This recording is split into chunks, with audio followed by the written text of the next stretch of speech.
And we came up with, for our action plan, really 3 areas that we thought was important to work with. We prioritized what we were going to do. We focused our effort. The first was to focus on the people who were exhausting their unemployment insurance. We have got 300,000 of our neighbors, our family members, our brothers, sisters, children, mothers, fathers, who are unemployed and who are going to eventually exhaust their benefits. I think the number right now currently of exhaustees is about 50,000. That's what we heard today. And we don't have anything else for them. So what are we as a community going to do? We didn't even actually know how to identify them. And so that was the first area that we needed to pull together as a community to figure out how we were going to support and help these exhaustees. The second area that we decided to work in was around training.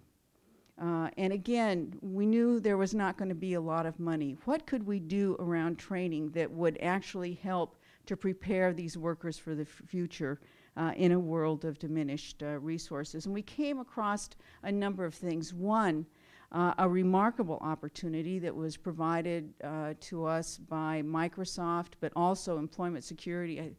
There was grant money, the stimulus funding grant money that helped pay for this. And that was that we have the entire suite of Microsoft's online training tools and programs available for anybody that goes through the workforce development system. And this isn't costing a lot of money. And so we really wanted to make sure that this opportunity we didn't waste. And if we could even get half of those workers through one of these programs, we would have helped make them, help provide them with the tools for working in the future. So we wanted to focus on that. We also wanted to figure out, were there new online programs? The community colleges have developed quite a few online programs. And we wanted to see if there was a way to help people access those programs. And then, you know, we learned that there are employers who are hiring, even in the midst of the worst recession. But they're very specific about the skills that they want. And I know for you who are involved in economic development, you know this as well. How many times have you heard, we know there are jobs out there, we would like to hire people, but we can't find the right folks.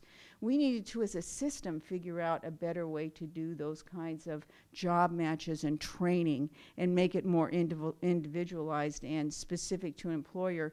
So we developed a whole initiative around what we call direct connect training or on-the-job training. We learned that we had on-the-job training is something that we had done many, many years ago, but we had gotten out of the habit after so many years of full employment. We had gotten out of the habit of doing OJT, so we wanted to pull OJT forward and connect individuals to jobs, and through those jobs give them the training that employers really needed and begin to individualize this whole initiative.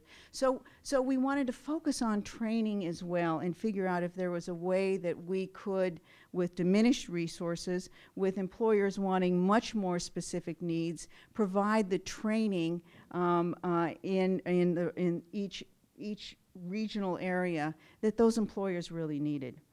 And then the third area we wanted to work in that we thought it was important to focus in, and this is probably more than anything else relates to all of you who are involved in economic development. It was very clear that the resources to do economic development were going to be reduced, and reduced significantly.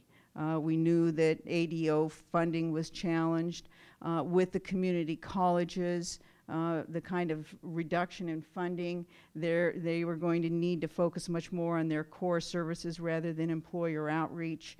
And so we knew that there needed to be a different way of doing employer outreach. Also, for those of us in the workforce development system, the days of having employers call us for job orders were long past, and we needed to get back out on the street, walking around, knocking on doors, talking to employers, and trying to find whatever resources we could to help them to hire more workers.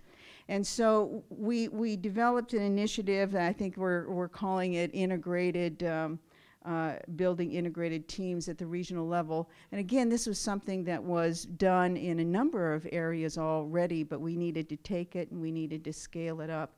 In the last year, it has been so impressive to see the amount of work that has been done in each of the regional areas around integrating all of your business services.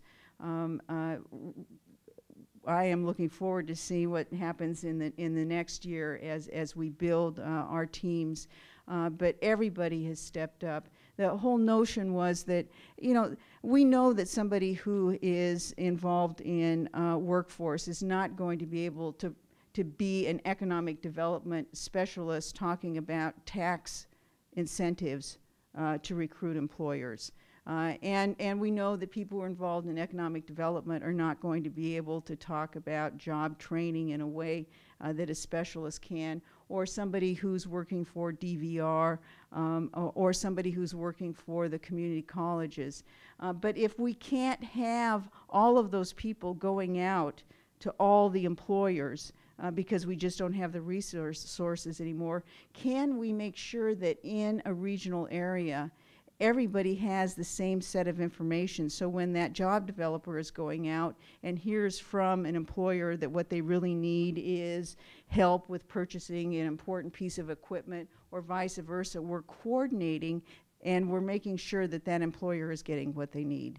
I'm very excited to see the kind of work that is happening and the way that in regional levels people are beginning to pull together. So those were the three areas that became our action plan.